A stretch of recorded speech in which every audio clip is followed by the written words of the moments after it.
habíamos dicho que la circunferencia trigonométrica era una circunferencia cuyo radio era de una unidad. Y lo que nos determina la circunferencia trigonométrica son un montón de ángulos de los infinitos triángulos rectángulos que puedo marcar sobre ella. ¿Sí? Podemos ver cómo puedo ir marcando todos esos triángulos rectángulos y así puedo seguir girando infinitamente. Acuérdense que los ángulos se miden en sistema antihorario, ¿sí? 360 y sigo, sigue, porque es periódica, ¿sí? Las funciones trigonométricas son periódicas. Vamos a ver qué pasa con el seno. Nosotros en el seno siempre que relacionamos el cateto opuesto dividido la hipotenusa, ¿verdad? Entonces, si la hipotenusa es 1, entonces ¿qué nos queda? Que el seno de alfa es igual al cateto opuesto sobre la hipotenusa, y como la hipotenusa es 1, nos va a quedar que el seno de alfa es igual al cateto opuesto, lo que sería en mi gráfico la longitud de CE. Cada vez que averiguo el seno de un ángulo, lo que voy a estar calculando es la medida de CE. Fíjense que en el primer cuadrante, este es el primer cuadrante, el que es todo positivo, el segundo cuadrante, el tercer cuadrante y el cuarto cuadrante, ¿sí? Los ejes cartesianos dividen en 4 cuadrantes. Bien, cuando el ángulo es nulo, es de 0 grados, ese alfa yo ahí lo escribí, es nulo, no tengo cateto opuesto. Por ende, el seno de 0, si lo hacemos en la calculadora, nos va a dar 0 grados. Luego comienza a tener una longitud ese segmento, ¿sí? De 0 a 90 grados, la longitud de ese segmento va a oscilar, va a estar entre 0 y 1. ¿Qué quiere decir? Que cuando yo haga el seno de cualquier ángulo que oscile entre 0 y 90 grados, o entre 0 y pi sobre 2, me va a dar como resultado un número entre 0 y 1. Si pongo el seno de 90 grados o de pi sobre 2, exactamente me va a dar 1. Por eso yo acá les escribí que el seno de alfa, cuando alfa es pi sobre 2, nos da 1. Lo mismo que les escribí que el seno de alfa, cuando alfa es 0, el seno de alfa nos va a dar 0. Cuando alfa vale 0, nos va a dar 0.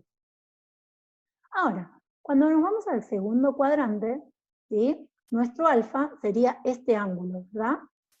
¿Sí? Porque estamos con este ángulo. Pero podemos ver que es equivalente la longitud de este segmento a que yo calcule la medida de ese ángulo, ¿sí? Porque nos va a dar exactamente lo mismo, ¿sí? Fíjense que lo que tenemos es una simetría. Podemos ver que ese triángulo, rectángulo, es simétrico, vamos a hacer una simetría axial.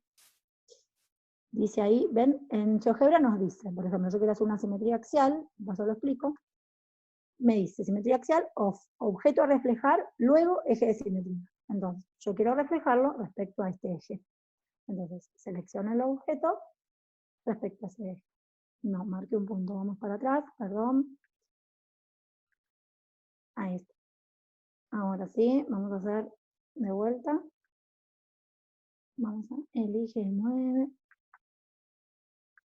Las cosas en vivo salen así. Ahí está. Simetría axial, lo buscamos nuevamente.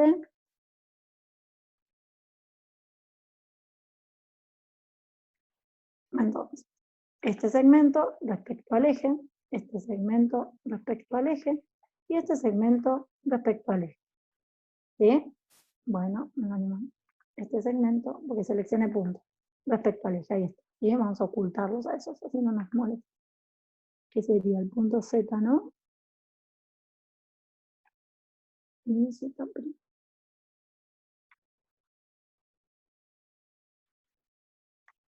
Sin querer apretar y sale eso. Bueno, vamos a ver cómo yo sigo moviendo este triángulo y veo la simetría de los ángulos. ¿Sí? ¿Qué quiere decir? Que el coseno, miren, me vengo para este lado y se invirtió obviamente mi figura, que el coseno, que el seno de los ángulos, ¿sí? De 0 a 90 grados o de 0 a pi sobre 2, me van a dar exactamente igual que el seno, porque la medida del cateto opuesto es la misma, que el seno de los ángulos que estén desde pi sobre 2 hasta pi, o de 90 a 180 grados. Exactamente lo mismo sucede cuando estoy debajo, miren chicos, ¿ven? Los ángulos se repiten. ¿Qué quiere decir? Que los ángulos que estén en el tercer cuadrante va a coincidir la medida con los que estén en el cuarto cuadrante.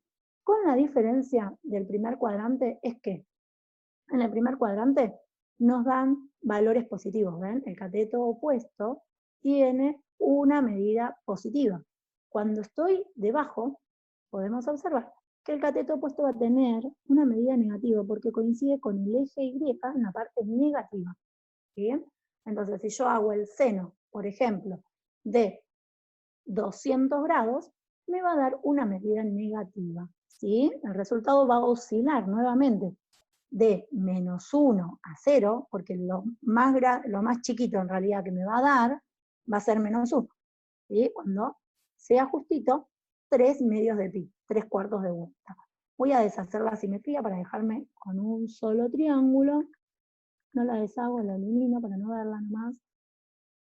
Sigo viendo algo.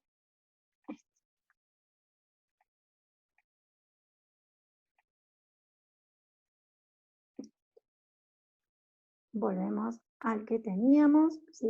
Me sigo viendo de prima.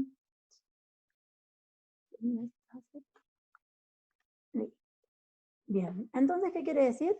Que toda la longitud, ¿sí?, del cateto opuesto de 0 a 90 grados o de 0 a pi sobre 2, la mayor medida que me va a dar es 1. Luego va a volver a ser menor a 1, menor a 1, menor a 1, hasta volver a darme 0. ¿Cuánto me va a dar 0? En pi, en 180 grados, cuando dio medio giro completo. Luego me va a comenzar a dar una medida negativa. ¿Hasta dónde? Hasta -1. Y luego va a comenzar a acercarse al 0 hasta que en 360 grados, fíjense que lo que hice fue dar una vuelta completa, me va a volver a dar 0. Y si sigo poniendo ángulos que den más de 360, ¿sí?, más giros, se va a volver a repetir, por eso es periódica. Si alguno se ha hecho seguramente un electrocardiograma, ha visto estas funciones, ¿sí?, porque son periódicas. Ahora las vamos a ir graficando. ¿Qué quiere decir entonces? Que voy a usar para graficar estas funciones simplemente algunos puntos. Los más notables. Yo sé que el seno de 0 me da 0, que el seno de pi sobre 2 o el seno de 90 grados me va a dar 1, que el seno de 180 grados o su equivalente 3 medios, o su equivalente pi me va a dar 0 nuevamente, que el seno de 3 medios de pi o su equivalente 270 grados me va a dar -1, y que el seno de 2pi, que sería 360, otra vez me va a dar 0 como el seno de 0, porque vuelve al mismo lugar. Lo mismo, exactamente lo mismo sucede con el coseno, pero ahora tenemos que tener en cuenta que el coseno es el cateto adyacente sobre la hipotenusa. Como la hipotenusa es 1, el coseno del ángulo va a ser igual al cateto adyacente. O sea que va a ser la medida de AE. Ven que acá yo les puse AE. En este caso, cuando el ángulo es nulo, ahí la medida de AE no es nula, es justo 1. Por eso el coseno de 0 nos da 1. Luego, esa medida se empieza a achicar, ¿ven? De 1, fíjense que estamos con el cateto adyacente ahora. 1 se empieza a achicar hasta ¿qué? Hasta ser 0. ¿Cuándo es 0? En 90 grados, en pi sobre 2. ¿Sí? Por eso el coseno de 90 grados, o sea, de pi sobre 2, nos da 0. Luego, sucede exactamente lo mismo. Empieza a agrandarse, ven que ahí empieza a tomar una medida, 0,5, ahí estaría, ¿sí? Luego 0,0,0, hasta el -1, perdón, menos 0,5, ¿no? Hasta el -1. ¿Qué quiere decir? Que en el segundo cuadrante el coseno siempre nos da negativo, ¿ven? Siempre en este cuadrante nos va a dar negativo. Y luego, acá abajo, otra vez nos va a seguir dando negativo, pero se va a ir achicando, en realidad agrandando, ¿no? De -1 va a irse hasta ser 0. ¿Sí? ¿Cuándo es 0? Cuando nos da 3 medios de pi. Luego se empieza a agrandar nuevamente, 0,25, 0,5, 0, 0,0,0,0, hasta llegar a ser 1. ¿Cuándo es 1? En 2pi. ¿Sí? Para 2pi, acá lo copié mal, ¿sí? Para 2pi nos da 1 positivo, ¿sí? Después lo corrijo. A ver si lo puedo corregir. Vamos a editarlo ahora. Pasamos configuración.